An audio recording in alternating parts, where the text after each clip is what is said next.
Welcome to Management Consultants on Human Capital, MCHC in short. Let me Mhm. to introduce Rathi Dasgupta. Rathi is being my childhood buddy, having a brilliant career with, what would I say, a lot of twists and turns. Rathi originally was a student of physics and was doing his PhD from Saha Institute of Nuclear Physics. Uh, Suddenly he thought that he should learn something about management and went to ISB. Thank God he went.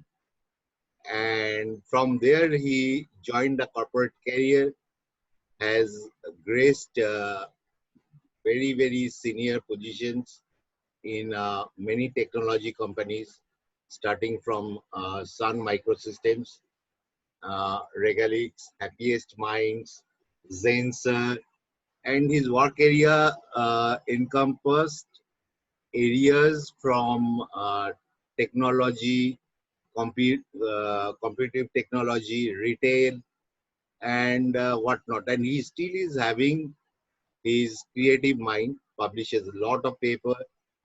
I think his still core area of affection is physics. And surprisingly, he again is working on something on biology and technology. Uh, so, Roti, welcome to the board. Uh, Thank you. and Roti is being my childhood friend, so we call each other by names only. Uh, Of course.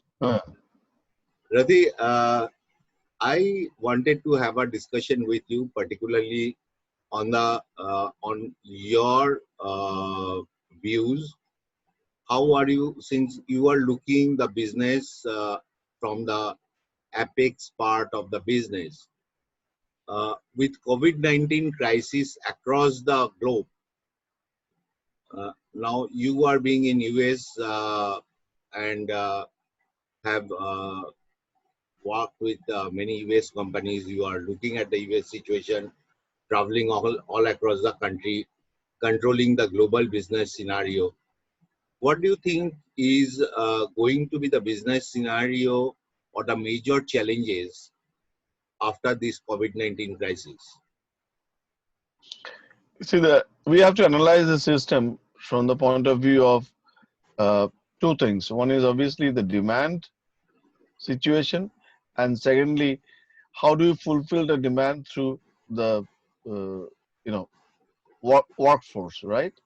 So, in terms of demand situation, currently everything is in a catastrophic circumstance.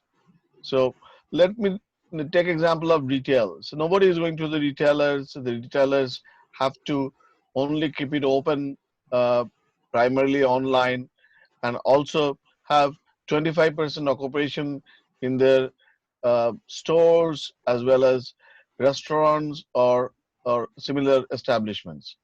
So retailers are having a huge setback. So as a result, they are obviously furloughing a number of uh, full-time employees in the retail, and then also they're firing a large number of contractors other than the essential services which keep the lights on for the retailer. So that's with the retail.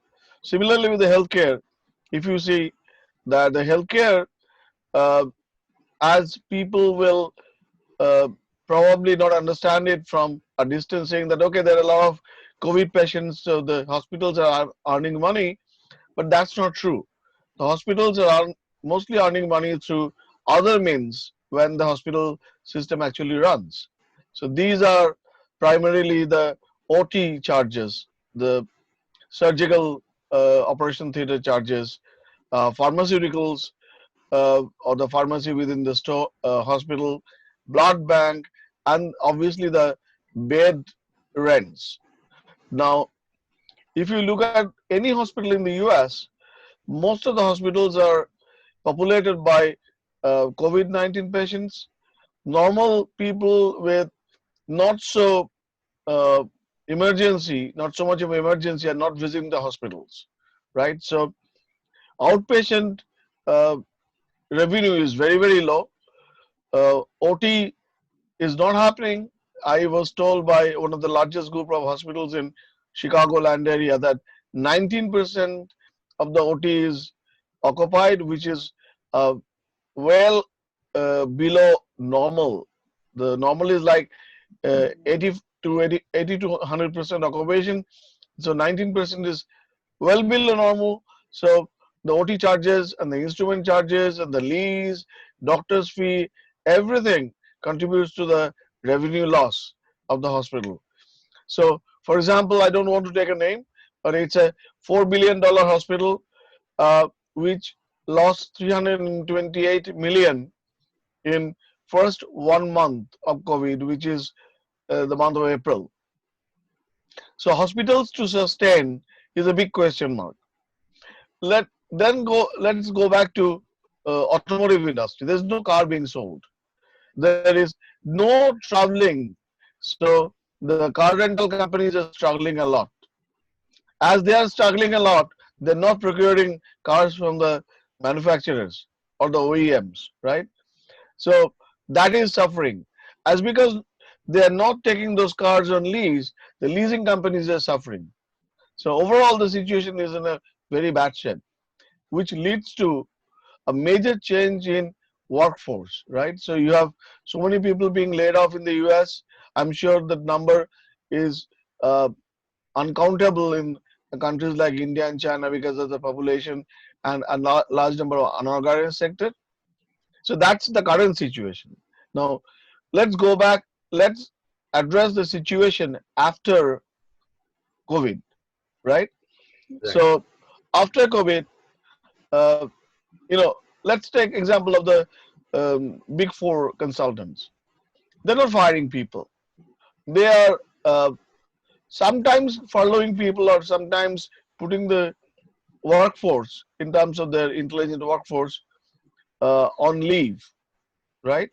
So they're cutting their liability to the lowest limit possible, but they're getting ready for the flood of work which will come post COVID, right? Right. But this cannot be done by a retailer. Retailer cannot have uh, his inventory keeping ready for the market when it opens up, or the restaurant people cannot keep all these you know uh, not perishable item in the store when the market opens up, right?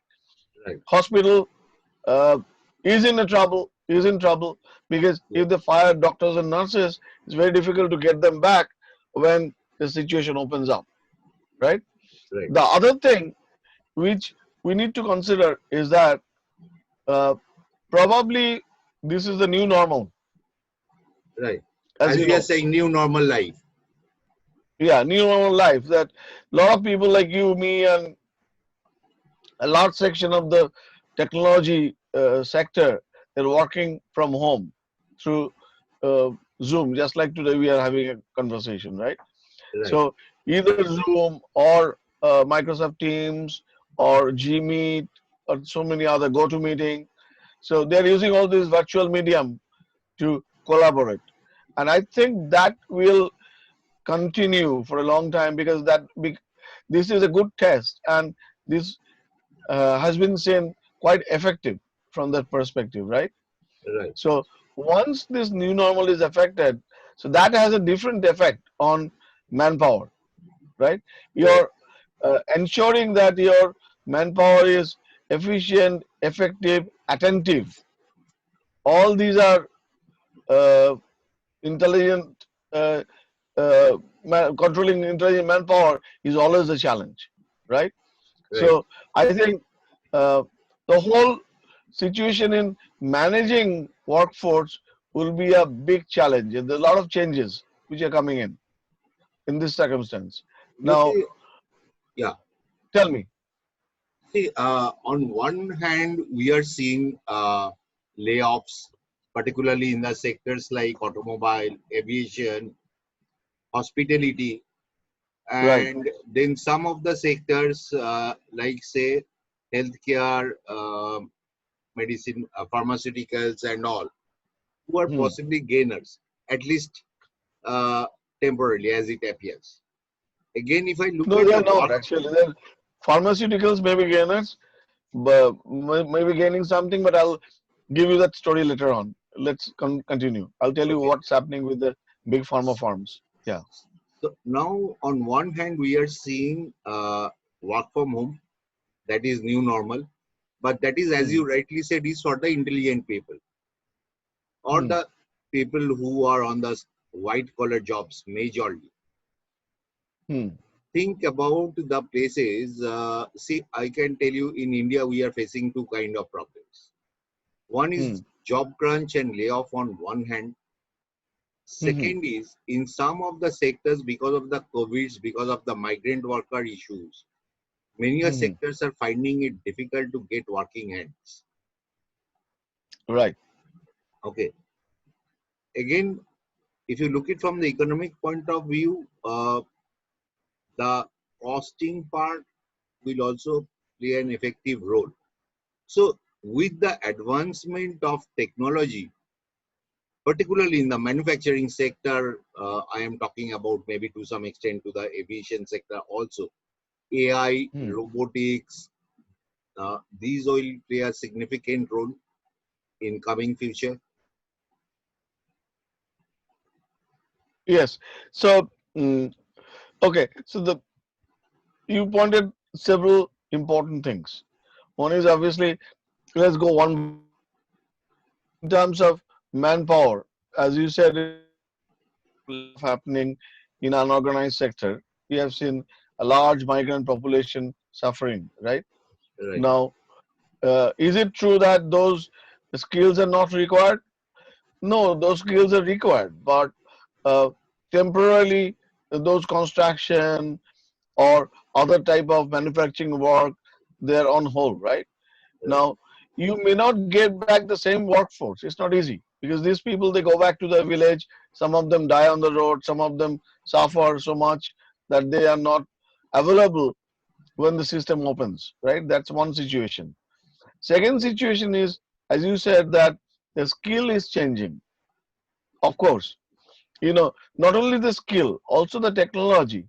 Like you and I are working on Zoom right now, but there are areas in countries like India, not only India, even in parts of US, where you don't have the right telecom connectivity, right right, broadband, right, right? So, and this is completely dependent on that.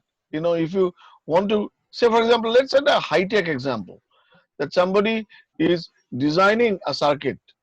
Now, designing a circuit is mostly electronic these days through computer software like CAD softwares, right? right, And that can be shared. But if you don't have enough bandwidth, such large files sharing is always a challenge. So, not only just skill, but also infrastructure becomes a huge challenge at this point of time. Third point which you raised, very apt, is that post-COVID, AI, robotics, etc., will play a lot of role, and I'm afraid that they will because um, the corporations which primarily focus on their profitability, and especially if they're funded by private equity firms, their core focus is on profitability. They'll understand that they can do their production without employing a large number of human hands rather than using robotic hands, right? And also, uh, in this time, to optimize output, a lot of companies have used RPAs, robotic process automation techniques, in BPO, etc. yeah, So those will become new normal. So as it happened and I always say that in not in private conversation only, but also in all panel discussion, that industrial revolution happened for the third time in 1994-95 when um, manpower started getting replaced by computational power, right? And uh, digital transformation is probably the 4.0 of that industrial revolution, where lot of old technology is being replaced by the new technology, and this is like a continuous process.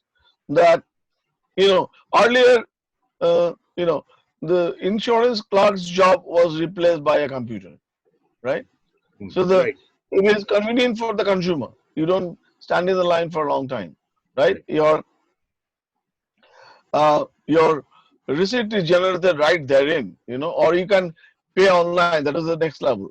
You can pay online your insurance premium. You can even claim online your maturity value. That's still there in this country right now. And then now in the digital, uh, and then BPO came in where it was, uh, I mean, high cost people were replaced through an outsourcing mechanism in the India, China, Philippines, and all those places where the American corporations were doing a mundane customer support job through those manpower. Now that's also being, uh, you know, uh, monetized in a different way. So now the RPA techniques are being used. I'll give you an example. Say, for example, we process um, healthcare claims in a BPO, right? And earlier, what used to happen that the checks were supposed to be dropped, and somebody picks up the check and matches the check and the account number and then enters the right thing. Everything is posted. But now there is an RPA process which will uh, scan the checks automatically, post the values to the direct accounts, etc. So that optimizes the time, minimizes the cost, and also minimizes the use of manpower, right? Right. So industry will not stop. Things will happen. For good or bad, I don't know, but it will happen. And the only thing that needs to change is the skill, as you said. So manpower, managing manpower will always be a big challenge in this time of change. Yeah. So I was coming to that, Rathi, particularly as a business aid. What is your Right. new expectation from your HR team in a changed scenario? See, What are you asking to your HR heads to do?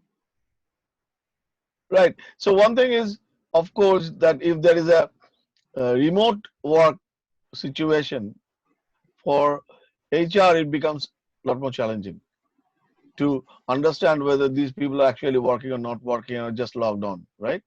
Right. Second thing is, uh, how do you ensure that the same person is working, right? So your background verification becomes much stronger, much more detailed, right?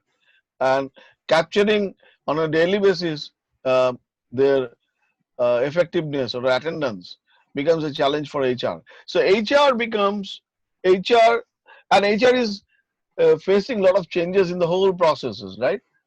Like, for I'll say, example, Roti, there is hmm, another kind of challenge. See, hmm, as a custodian of human capital, hmm, on one hand, I might be required to lay off certain people.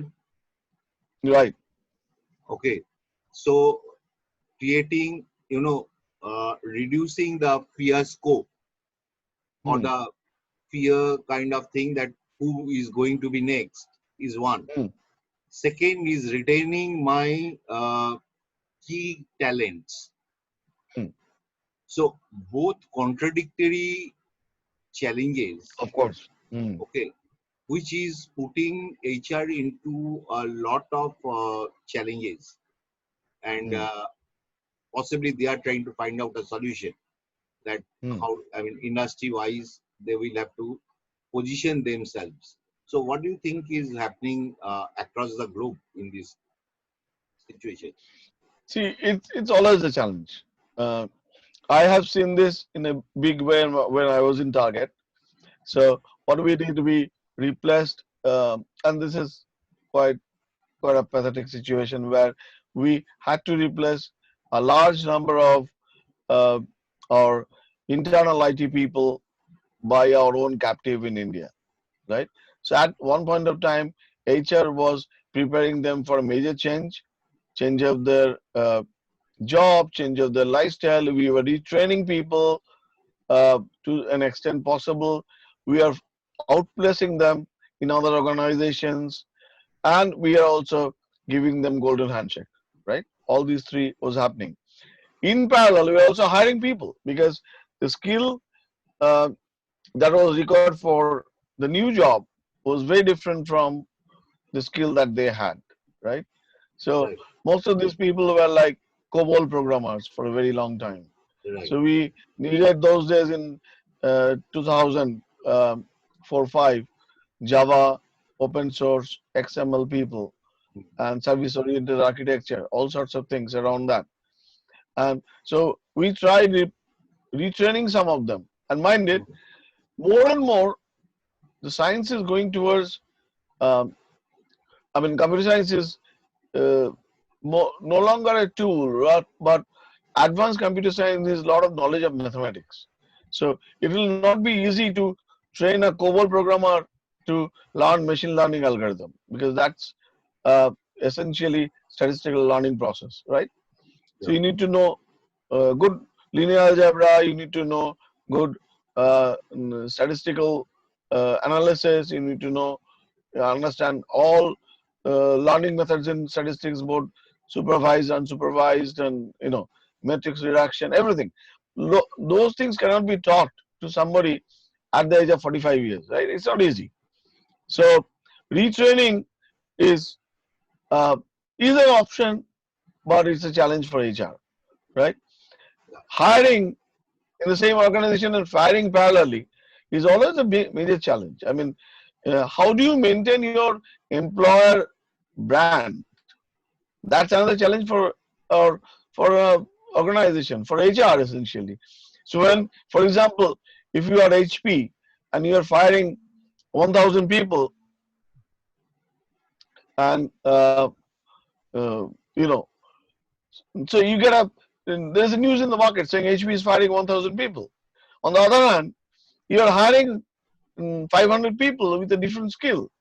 How do you attract those 500 when 1,000 people are getting fired, right? Right. So those are employer branding is definitely a big question mark. Uh, em- and the other thing Employee is engagement also. engagement, branding, and then uh, one thing I always say that when you hire a guy, you always welcome him with a smiling face. When you fire a guy, you should also do the same thing. But in many cases, what happens that it becomes very bitter an exchange. And so certain organizations like uh, Sun Microsystem, where I used to work, I2 Technologies, where I used to work, and I know that G doesn't do that. But IBM, for example, IBM Research Lab specifically have alumni network sponsored by IBM, Right. right? And they organize events, they recognize people in their career path, how they're moving post IBM uh, situation. So that helps IBM to retain the good uh, brand as an employer, right? So such initiatives needs to happen. The world has changed. So you can have a social media account for, say, for example, you are from Nissan. So you can have a social media account saying Nissan alumni and recognize people, once in a year, organize a, you know, tea or a cocktail party.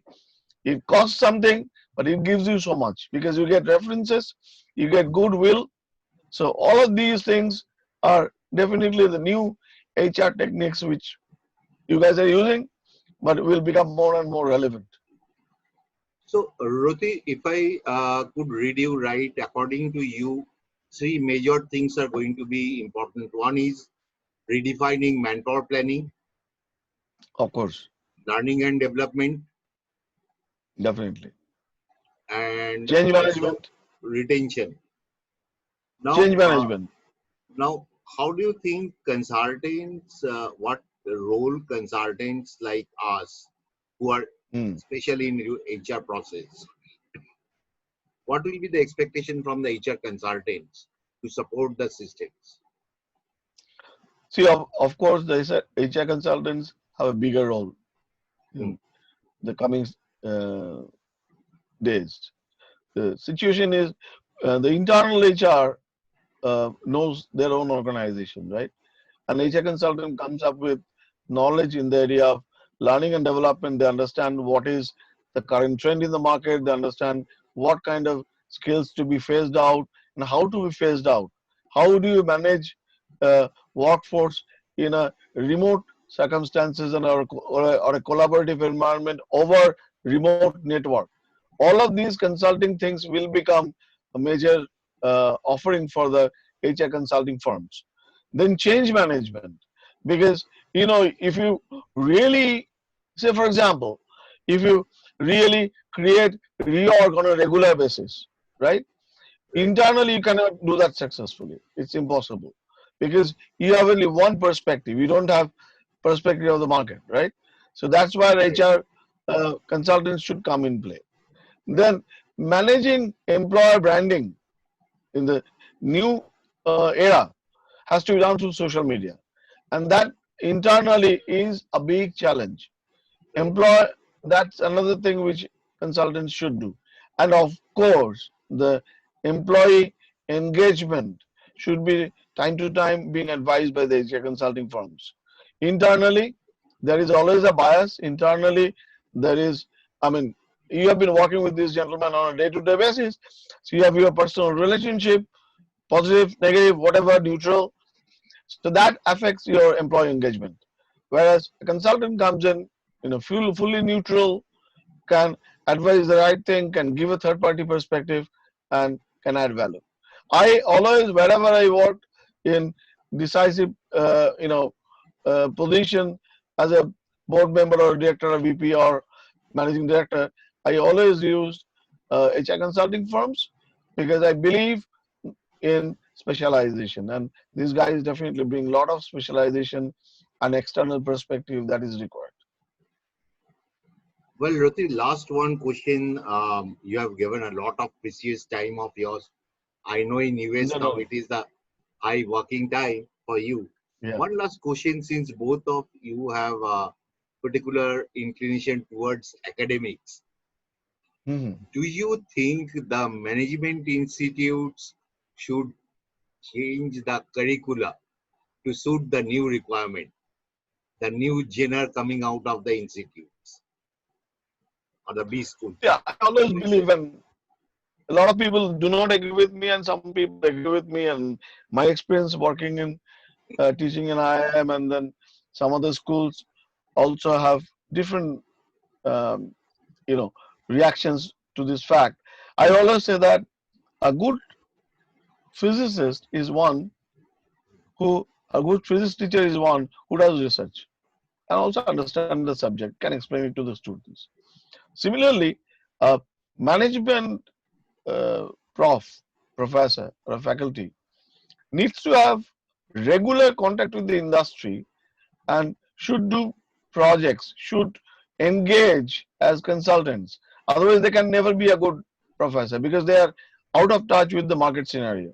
So even the management curriculum, you know, it needs to be completely uh, changed. For example, I'll give you value-based service is something which is coming up, right? Yes, Value-based pricing, which is coming up. right. Right? How many management schools, including Harvard, teaches that, right? Doesn't. So, uh, a regular update of the curriculum with respect to such changes, especially with HR and finance, I mean, is a necessity. Operations management has changed, but these two Operation, definitely, marketing as well. yes, definitely. Marketing, the whole marketing has changed. Yeah, Marketing has become like a digital marketing, right? right. So that has to change. So definitely, uh, revision of curriculum, keeping in touch with the um, market scenario is a must for any management school to have good graduates to work in the industry. Shruti, thanks a lot for your time. I know I Thank have you. taken my privilege to, press upon you. It must be working time.